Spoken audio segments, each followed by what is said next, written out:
el capítulo 24 de que discutíamos la semana anterior, ya Jesús comenzó a dar un panorama de los versículos 2, cuando le preguntan que cuándo van a hacer estas cosas, la destrucción del templo que él está aquí profetizando, que cuándo va a ser la señal o qué señal va a haber de su venida y cuándo va a ser el fin del siglo, no del mundo, decimos el fin del mundo, pero sí el fin de los tiempos, de esta era que vivimos. El Señor pues contesta esas tres preguntas y comienza a partir del verso 2 de Mateo 24 o del verso 3, estando ahí en el monte de los Olivos, el verso 4, del verso 4 al verso 14, el Señor le da un panorama amplio de lo que los discípulos deben tener en cuenta, de las cosas que son necesarias que comiencen a pasar. Y él le llama a todas esas señales que menciona ahí, no las voy a repetir, están en Mateo 24. Y a pesar de todas esas señales, y que muchos van a tambalear, los que estén bien plantados en Cristo, a pesar de la multiplicación de la maldad, van a perseverar. Y a pesar de todo esto, el evangelio va a ser predicado, el evangelio del reino va a ser predicado por todo el mundo, y de eso pues hemos dado fe nosotros. Jesús dijo esto hace 2000 años, aquí estamos nosotros, producto del evangelio, abrazando el evangelio y predicando el evangelio. Bendito sea el nombre del Señor.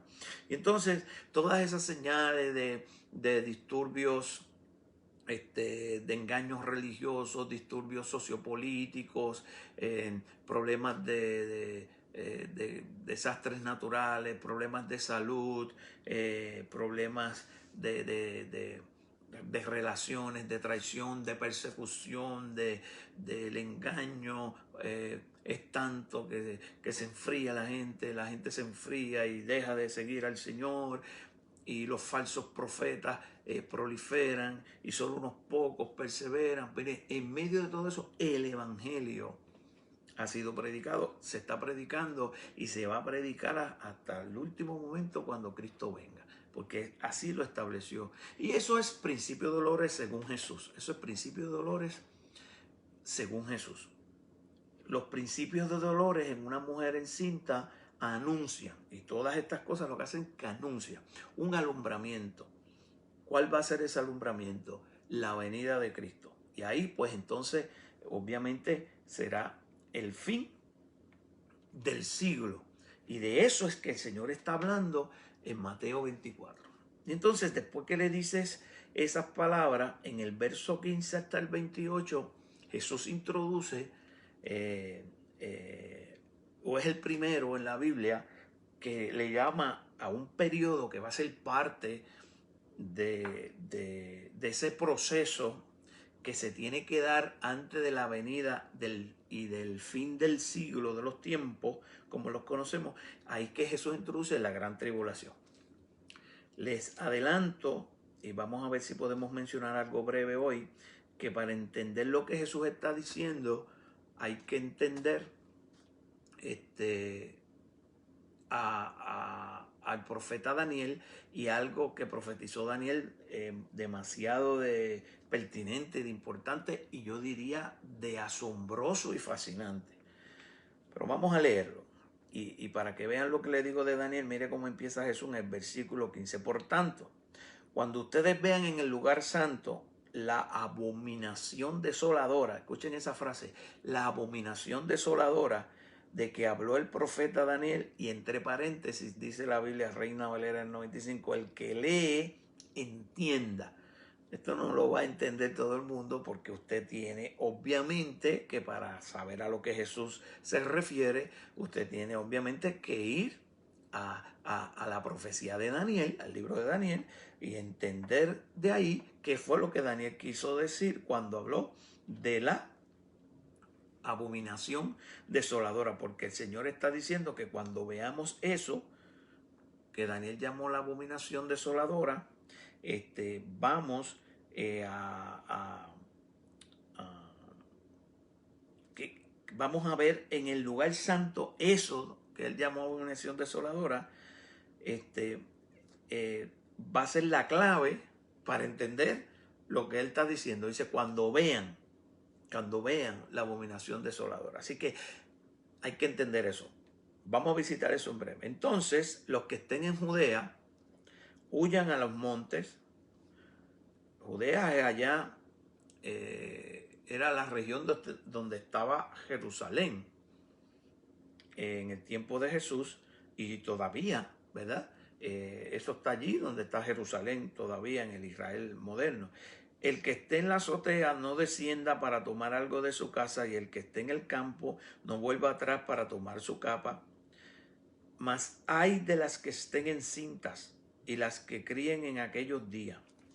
Orad pues por vuestra huida, que no sea en invierno ni en día de reposo, porque habrá entonces, y aquí es que el Señor introduce la frase, porque habrá entonces gran tribulación.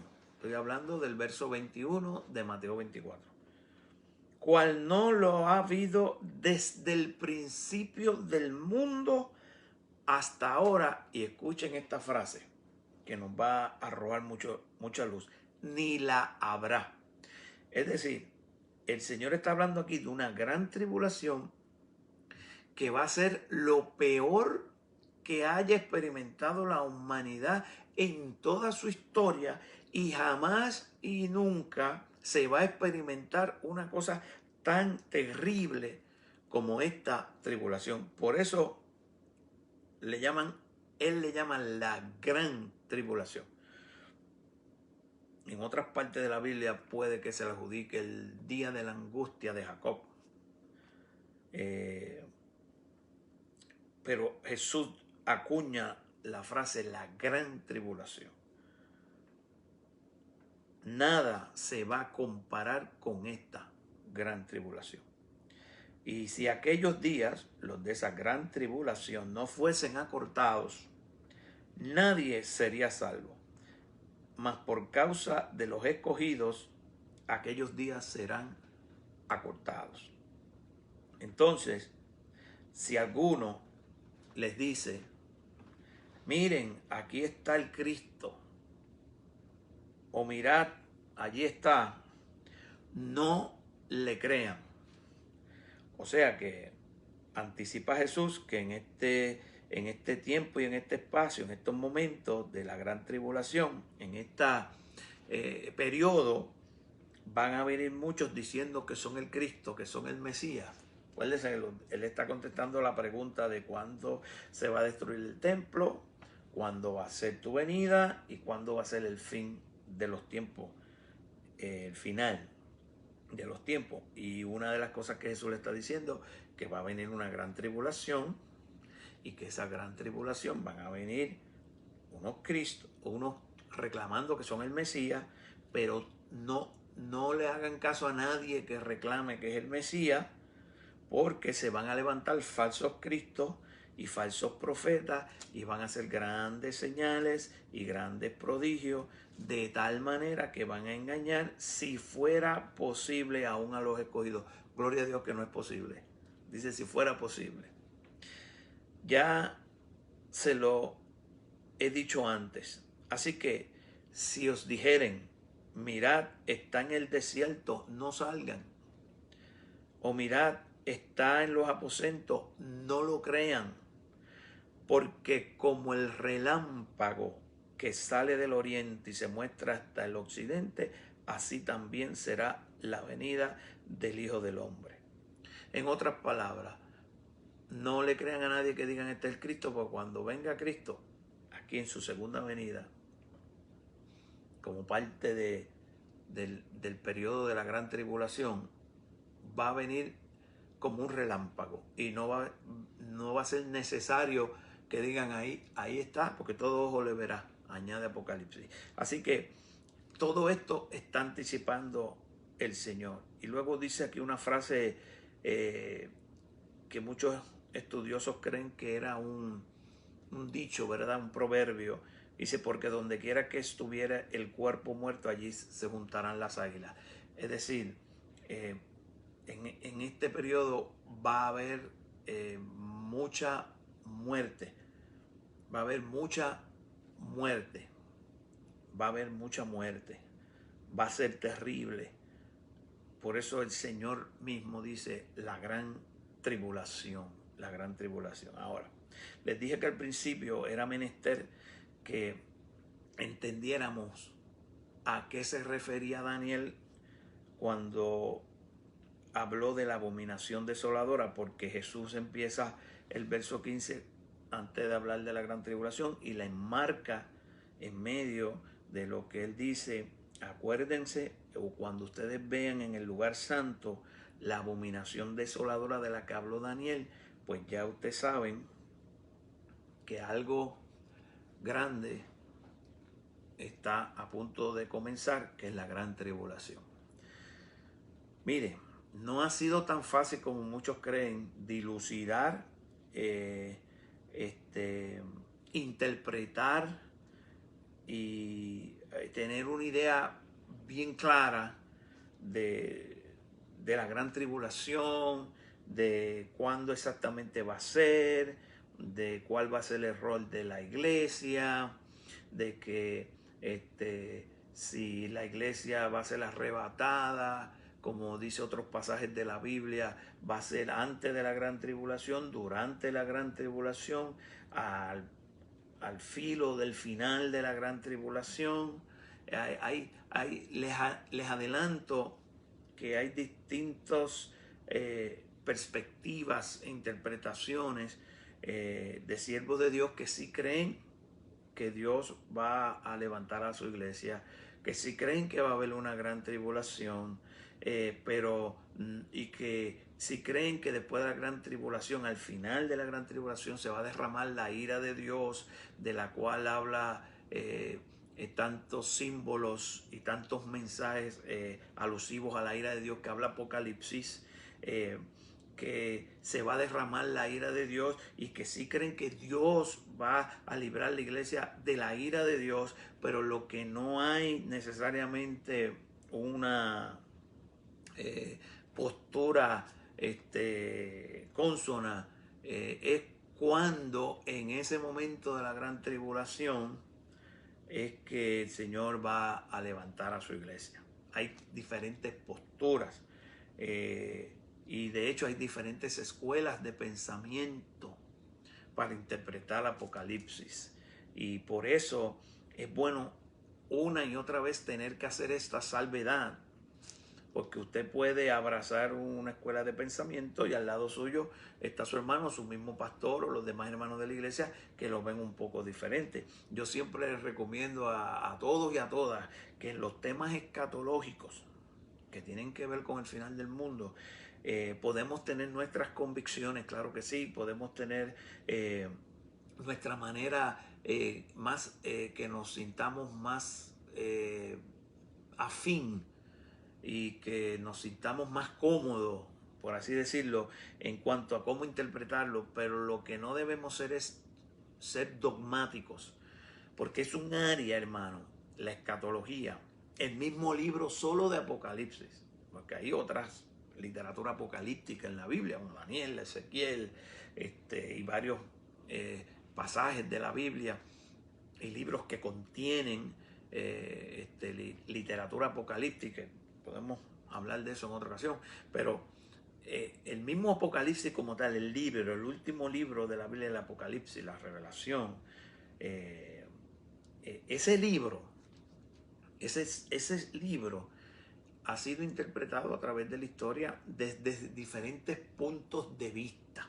Para muchos, y este tema del cual Jesús habla aquí, aunque este no es el Apocalipsis, pero es un tema que se elabora y se desarrolla y es uno de los temas principales del Apocalipsis que tiene que ver, ¿verdad?, de ese proceso, de las cosas que son, ¿verdad?, las cosas que fueron, las que son y las que serán. Y entonces hay que aceptar que a través de la historia pues se ve de diferentes perspectivas. Para muchos, pasado, preterista, ya todo pasó, una escuela de pensamiento que se llama así. Para otros, el libro de Apocalipsis, eso se llaman los historicistas, en sí es una representación simbólica de lo que va a ser, ¿verdad?, la iglesia a través de los siglos. Para otros, la escuela idealista, todo es un símbolo entre el bien y el mal, y no debemos tomarlo literal, sino que símbolo del bien y el mal, que al fin y a la postre el bien, obvio, va a vencer, y con eso se le imparte aliento a la iglesia. Lo del pasado, pues, que les dije al principio, pues abogan que fue un libro más concretamente dirigido a una iglesia perseguida, que en efecto eso pasó históricamente. Y entonces también está los que piensan en una idea futurista, que el libro, diferentes futuristas, pero básicamente lo más moderado, que el libro sí contiene algo del pasado, no hay duda. Los primeros quizás 4 capítulos de Apocalipsis, que los capítulos restantes hablan del futuro de la iglesia, y que ese futuro no es tan cercano, el futuro lejano, particularmente el futuro que tiene que ver con esto que está diciendo Jesús, de la gran tribulación y los días finales, los días próximos a la segunda venida de Cristo. Y luego, obviamente, el establecimiento del reino milenial, que algunos creen lo mismo, que es literal, otros creen que es simbólico, pero es lo que dice la Biblia, el establecimiento del reino milenial y después la eternidad. Le hago ese panorama así genérico para que entiendan, y no hay manera de compartirlo que no sea esa de decir la verdad. Los estudiosos bíblicos pues se rompen la cabeza. Algunos se queman las pestañas, se pelan las rodillas y se rompen la cabeza tratando de hacer la mejor exégesis, los que, ¿verdad?, respetan la integridad del texto y respetan la palabra, estudiar profundamente, y nos encontramos con ese desafío, que no es tan black and white, tan fácil. Así que algunas de las cosas que yo voy a compartir, obvio, pues quizás un poquito de esta escuela de pensamiento, un poquito de la otra,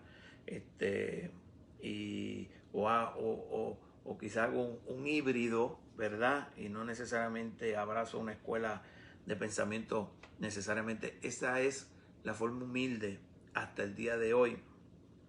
Con mucha humildad lo digo, porque en esto uno sigue estudiando y uno sigue abriendo sus horizontes, ampliando y creciendo. Por eso mi temor a ser dogmático y a cerrarse a una cosa, y es así, y a llegar al punto, si tú no crees como yo, pues tú estás mal. Inclusive he escuchado personas, si tú no tienes esta escuela de pensamiento que surgió quizás hace 100 años nada más, pues tú no eres salvo. Llegamos a ese extremo peligroso y nos ponemos dogmáticos con algo que la iglesia siempre ha luchado y ha tenido ese desafío. ¿Cuáles son las cosas que la mayoría de los creyentes estamos y estudiosos de la Biblia concuerdan? Miren, la mayoría de los estudiosos, los que yo he leído y he estudiado y he escuchado, la mayoría, obvio no todos y no todos están ahí, pero la mayoría, creemos, y digo creemos y me incluyo, porque yo también, creemos que Cristo vuelve. Creemos en la segunda venida de Cristo, la parusía, como se dice en griego. Creemos en la segunda venida de Cristo. La mayoría cree que antes de la venida de Cristo, o desde ya, han habido unas señales, y que obvio, antes que venga, se van a incrementar quizás una u otra señal que no está claro, que no está seguro que haya pasado, pero sí que se han manifestado ya unas señales evidentes e indubitables. La mayoría creemos en que Dios va a arrebatar a la iglesia. Donde no nos ponemos de acuerdo es en el cómo y en el cuándo, particularmente el cuándo, ¿verdad? ¿En qué momento Dios va a arrebatar a la iglesia? Unos creen que va a ser, vuelvo y repito, la mayoría creemos en la gran tribulación, que Cristo está hablando aquí. ¿Cuándo va a ser ese arrebatamiento? Antes de la gran tribulación. La gran tribulación, cuando usted estudia todo el pasaje de lo que dijo Jesús, lo que dijo Daniel, lo que dice Apocalipsis, es un periodo que dura 7 años, donde los primeros 3 años y medio más o menos va a pasar todo como más o menos bien, y luego los últimos 3 años y medio va a ser terrible. Creemos la mayoría que en esa, además de la gran tribulación, pues va a haber un levantamiento de la iglesia, pero no sabemos en qué momento, si antes, durante o al final. Creemos que va a descender la ira de Dios, que la iglesia va a ser guardada de la ira de Dios. No es lo mismo el proceso de la gran tribulación que la ira de Dios, el final, que Apocalipsis habla de todos esos juicios terribles.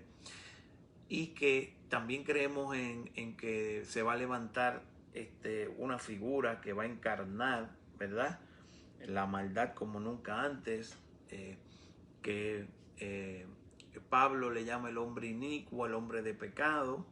Juan le llama, a Daniel le llama el desolador, y Juan en sus cartas le llama el anticristo y la bestia, o una de las bestias.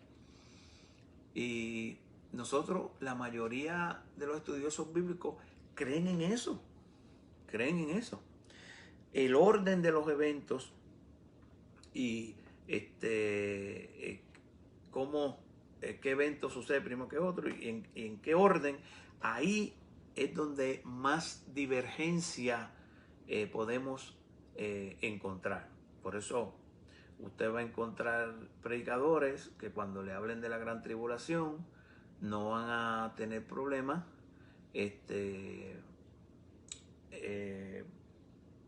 creyendo que Dios va a guardar a la iglesia en la gran tribulación. Pero la iglesia va a pasar por la gran tribulación. Otros creen que parte, otros creen que va a ser arrebatada antes, y otros creen, inclusive lo que hablan de un rapto, un arrebatamiento parcial, donde el Señor se va a llevar a los que están preparados, y muchos creyentes que no están preparados se van a quedar, y aunque terminen salvándose, se van a tener que enfrentar a la persecución del anticristo. Y en medio de todo ese esquema y todo ese proceso, ya no quiero confundirlo, es que quiero concientizarlos de que esto mismo que yo le estoy diciendo, lamentablemente no por este medio, personalmente uno hace gráficas y cosas y lo puede explicar mejor, pero por este medio pues estoy más limitado a la palabra. No tengo ni el feedback, ni la retroalimentación de ustedes, ni las preguntas, que me encanta más hacerlo así en persona, por eso mismo.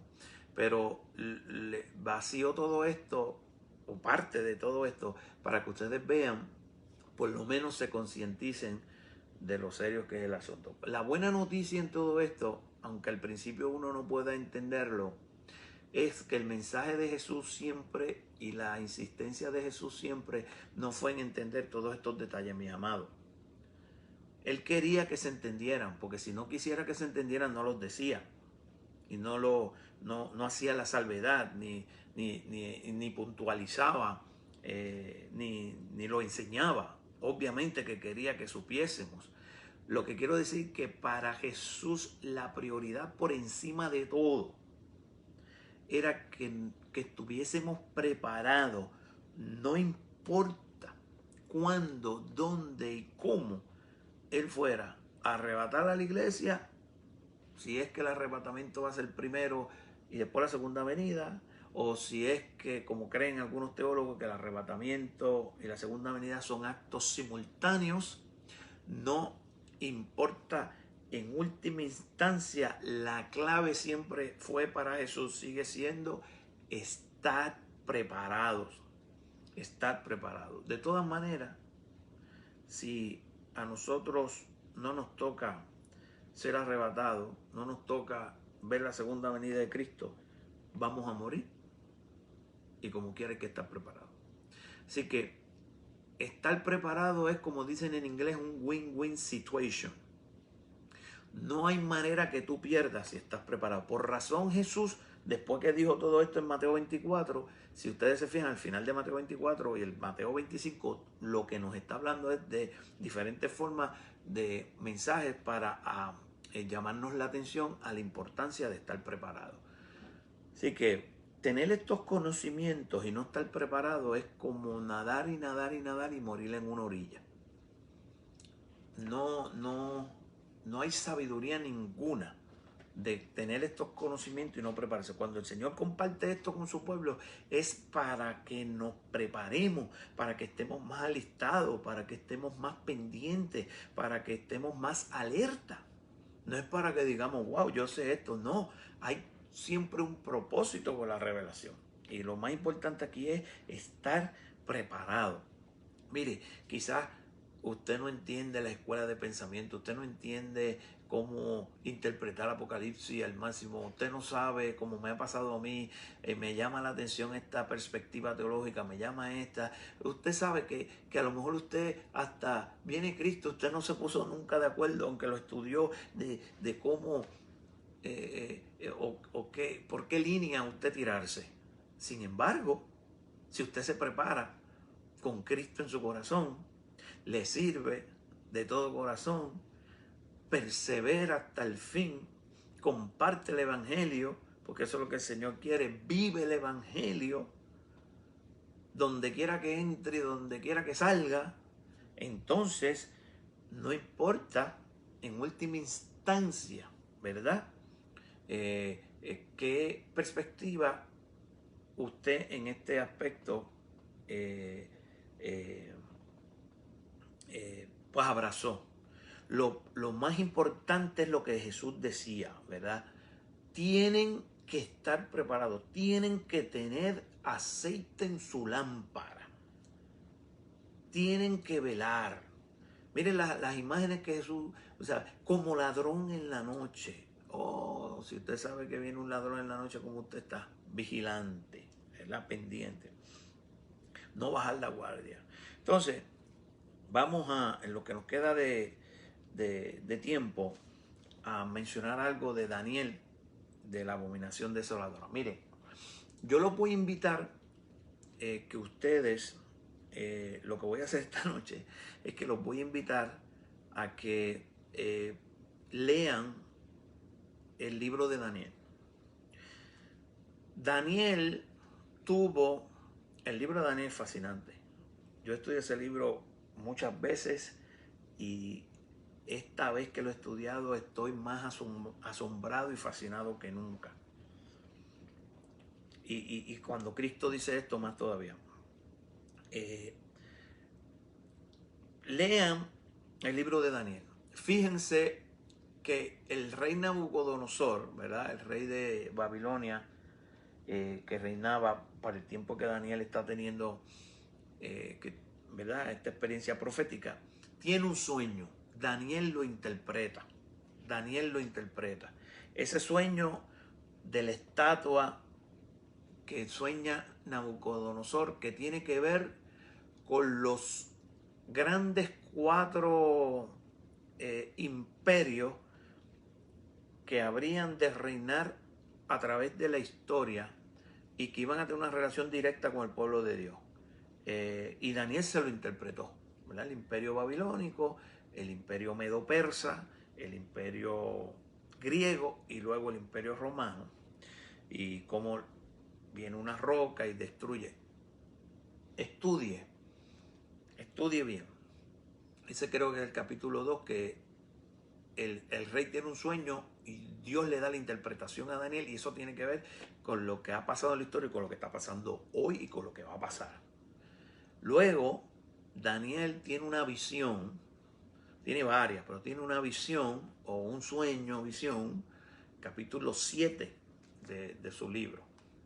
Porque es una mezcla ahí de lo que está pasando en el imperio y de lo que Dios le está mostrando a él. Tiene una visión, esa visión él ve 4 grandes bestias que están asociadas, ¿verdad?, con las 4 partes de la imagen que soñó el rey Nabucodonosor, que él interpretó, pero aquí se ve más cómo es que se van a manifestar. No es quiénes van a ser, sino qué naturaleza se va a manifestar esas bestias que son esos imperios, y da todavía más detalle, y particularmente con el imperio romano y lo que va a pasar con ese imperio al final de los tiempos, con Cristo hace 2000 años, y qué tiene que ver con la historia y con nuestro contexto aquí y ahora en el siglo XXI. Y luego Daniel tiene una experiencia que está orando y el ángel Gabriel, este es el capítulo 9, le da una palabra profética como una respuesta a su clamor por el pueblo, y le revela una escala de tiempo, y él lo llama 70 semanas.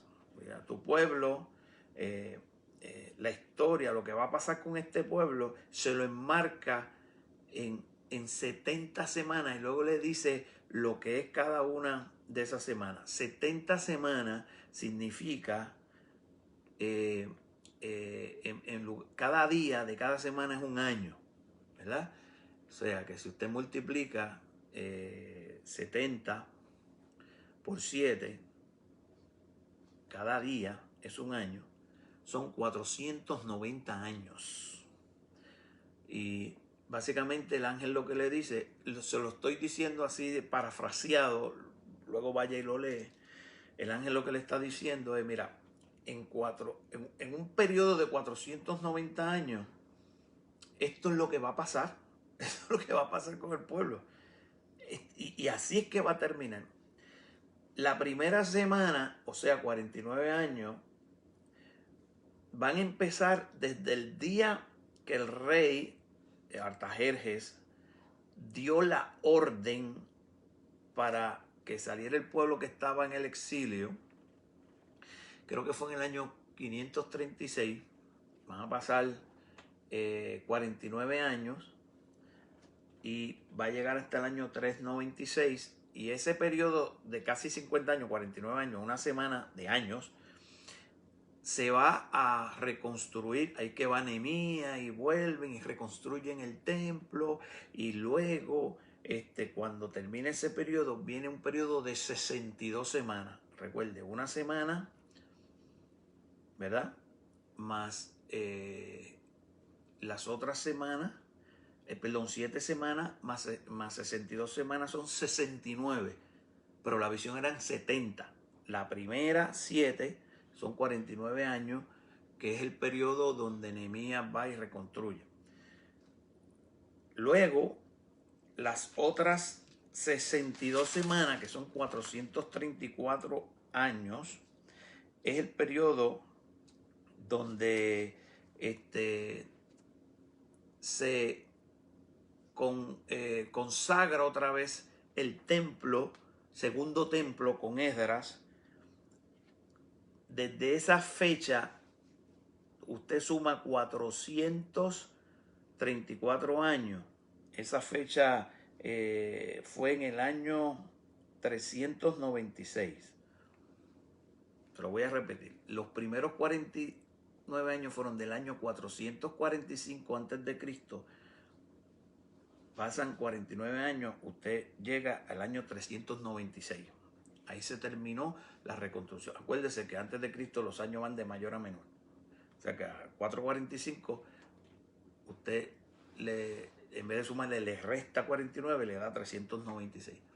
En el año 396 se consagra el segundo templo, y desde esa fecha usted suma, porque dice que van a pasar 62 semanas. ¿Y qué va a pasar en esas 62 semanas? 434 años a partir de que se inaugure, del año 396, que se inauguró el segundo templo. Cuando usted suma esos años, usted llega al año 32 después de Cristo. ¿Y qué pasó? En el año 32 después de Cristo se le iba a quitar la vida al Mesías. Lea el capítulo 9 de Daniel. Se le iba a quitar la vida al Mesías.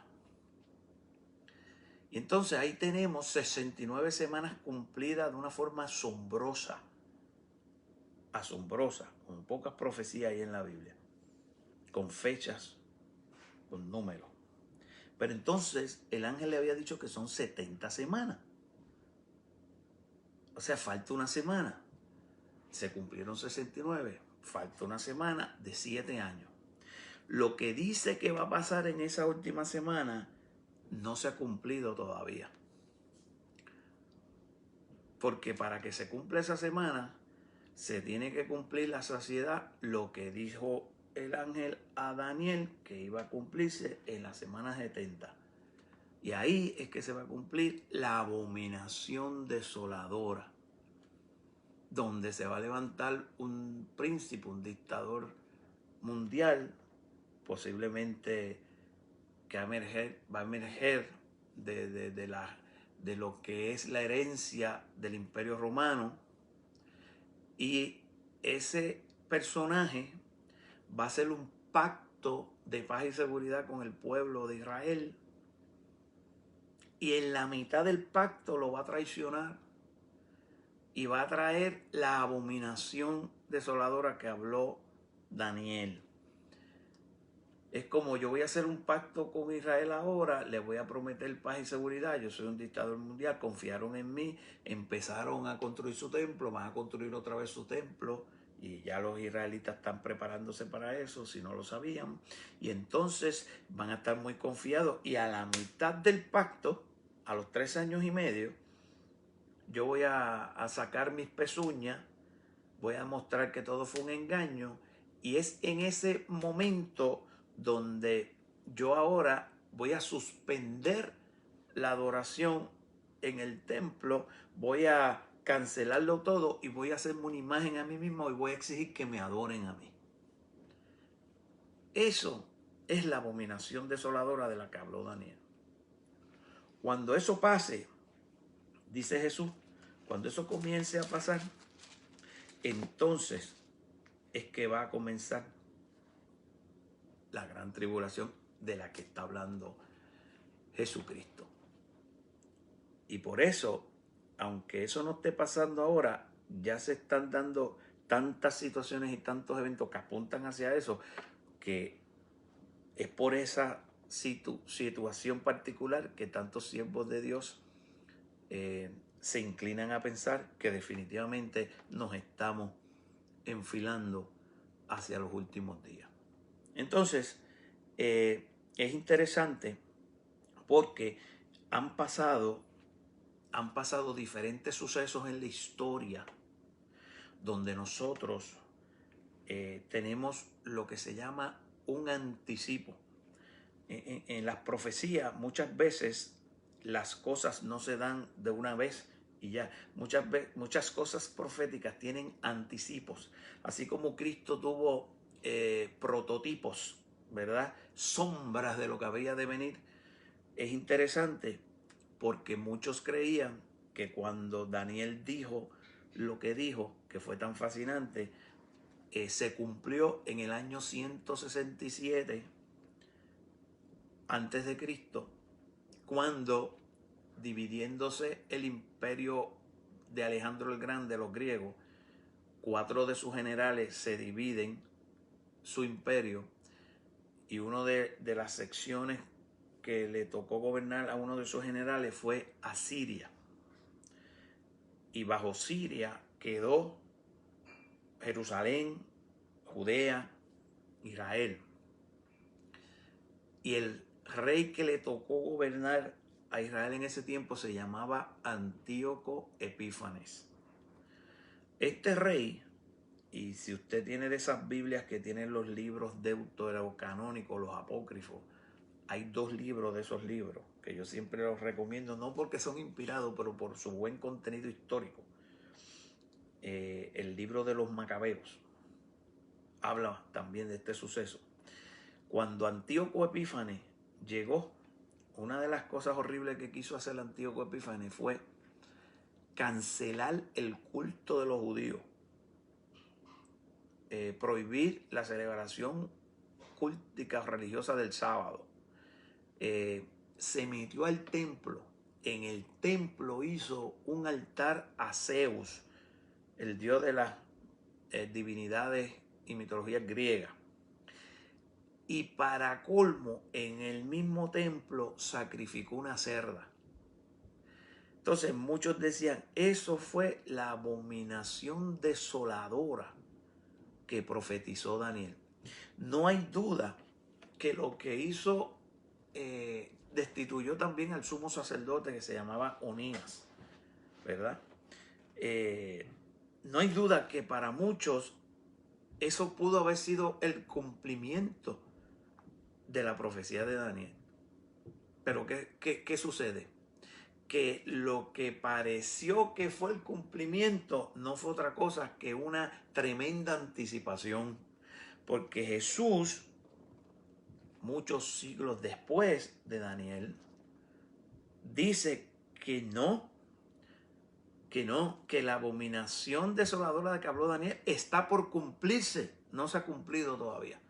Que lo que pasó entonces fue un anticipo, y eso ha pasado muchas veces en la Biblia.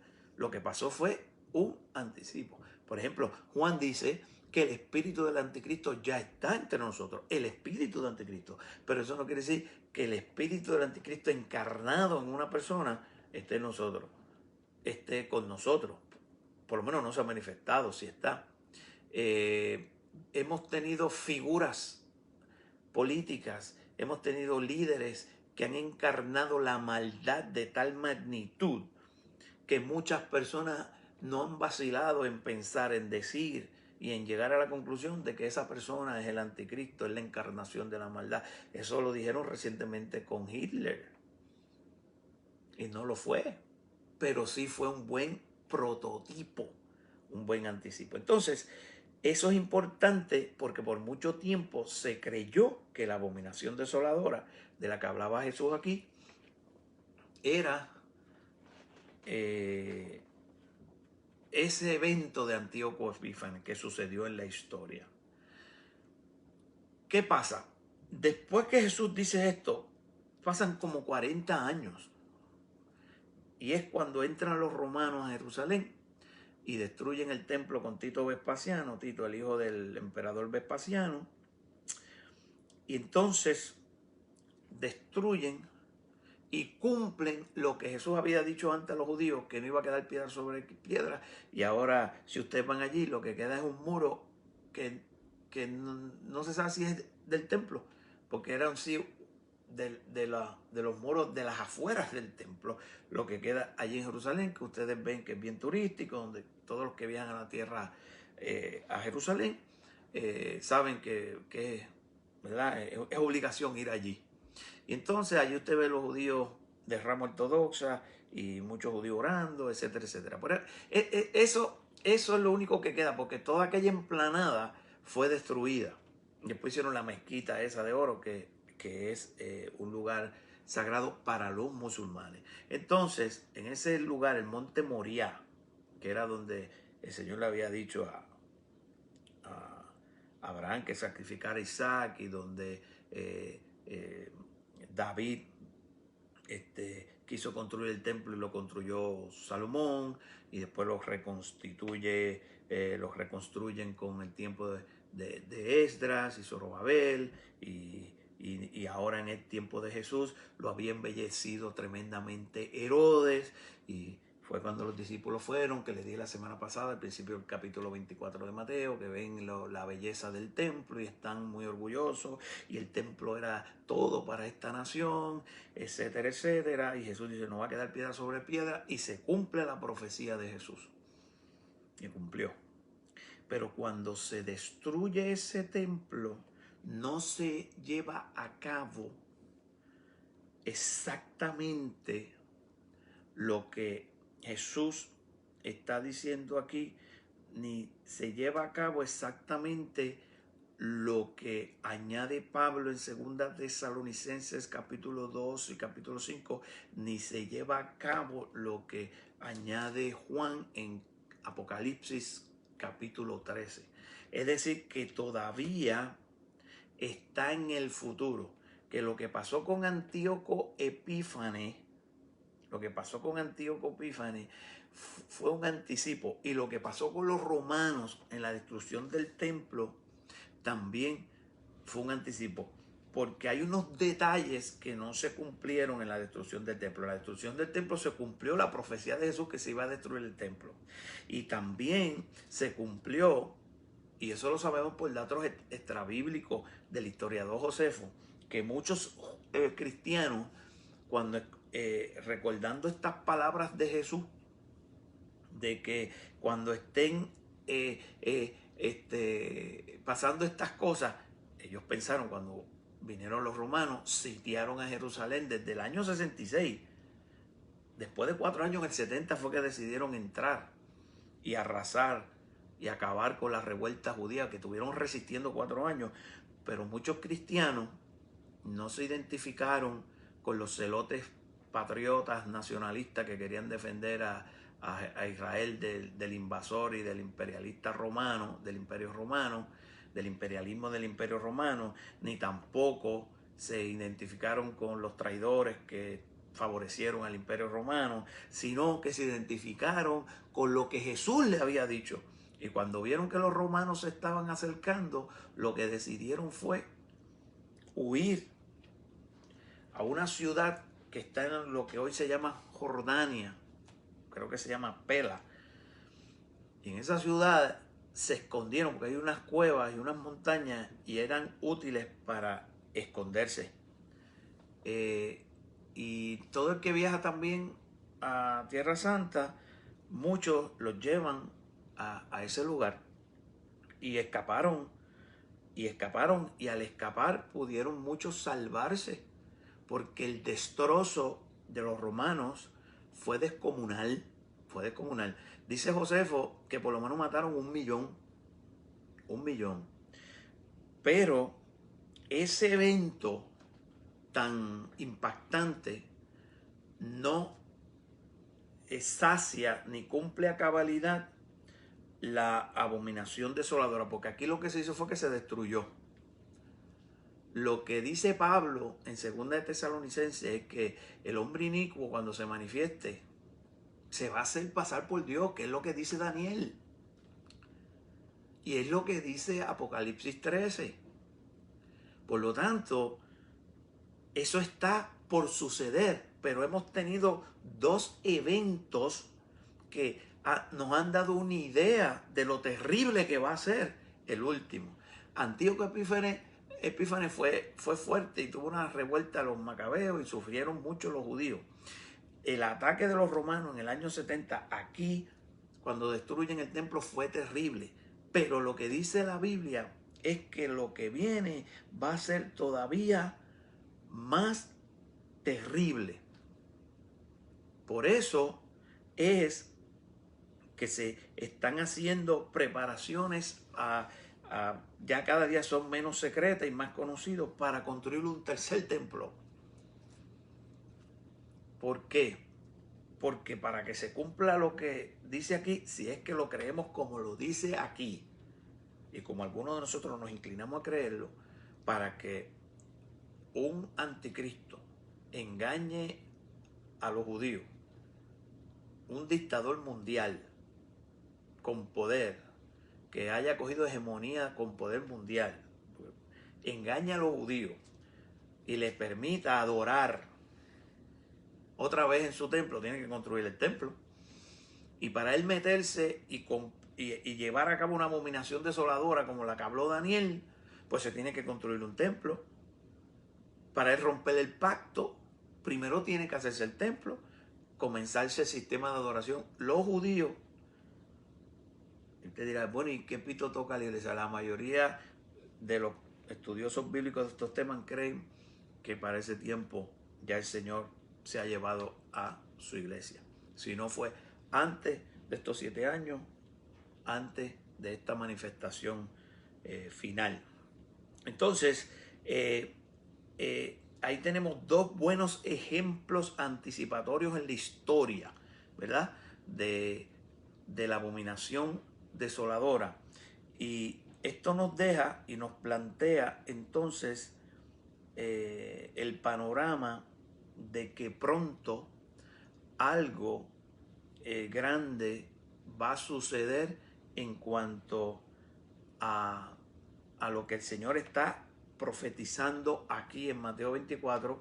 Léanse el segundo capítulo de la segunda epístola de Pablo a los tesalonicenses, donde él describe lo que va a pasar y por qué él le aclara a los tesalonicenses que la segunda venida de Cristo, no el arrebatamiento, la segunda venida de Cristo todavía no puede suceder, porque antes de que suceda esa venida tiene que manifestarse una gran apostasía y el hombre de pecado, que es el anticristo. ¿Ok? Y le hace Apocalipsis 13, que también te da una descripción de lo que va a ser ese anticristo, que lo anticipó Daniel y lo está confirmando el que tiene la última palabra aquí, que es Jesucristo. Entonces, ya pasó en parte algo parecido con Antíoco Epífanes, ya pasó en parte algo parecido con lo que sufrieron los judíos en el año 70 después de Cristo, pero noten que aunque parcialmente esto se cumplió y muchos se salvaron porque le hicieron caso a estas palabras de Jesús, noten lo que Jesús dice en el verso 21 de Mateo 24. Él dice, pero habrá entonces una gran tribulación, cual no la ha habido desde el principio del mundo hasta ahora, ni la habrá. Mire, si los judíos sufrieron el ataque del templo, su destrucción en el año 70, más sufrieron en el Holocausto, en los años 40 con Hitler. Más terrible como tribulación fue la Primera, la Segunda Guerra Mundial. Más terrible como tribulación fue la gripe española, la peste bubónica.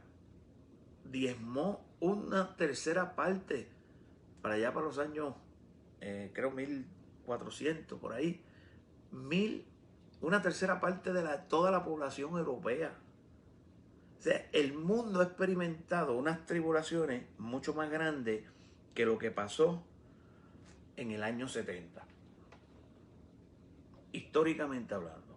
Pero también para que se cumpla a saciedad lo que dijo Daniel, para que se cumpla a saciedad lo que añade Pablo en 2 Tesalonicenses 2, y para que se cumpla a saciedad lo que dice Juan en Apocalipsis 13, pues entonces tiene que venir un periodo terrible que todavía no hemos experimentado. Y Jesús le llamó a ese periodo la gran tribulación. Y antes que se manifieste todo ese horror, a mí me parece que el Señor va a guardar y en un momento dado va a levantar a su iglesia, pero lo más importante es estar preparado. Porque el Señor puede levantar la iglesia en cualquier momento. El Señor puede levantar la iglesia antes de la gran tribulación. El Señor puede levantar a la iglesia en medio de la gran tribulación o casi al final de la gran tribulación.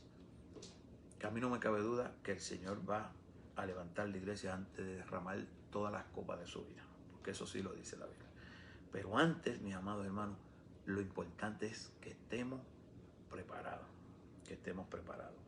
Después de esta gran tribulación, entonces es que van a suceder unos eventos que amerita también que los discutamos y los consideremos, pero para ello vamos a esperar la próxima semana, donde esperamos con la ayuda de Dios que usted se ponga en sintonía con nosotros.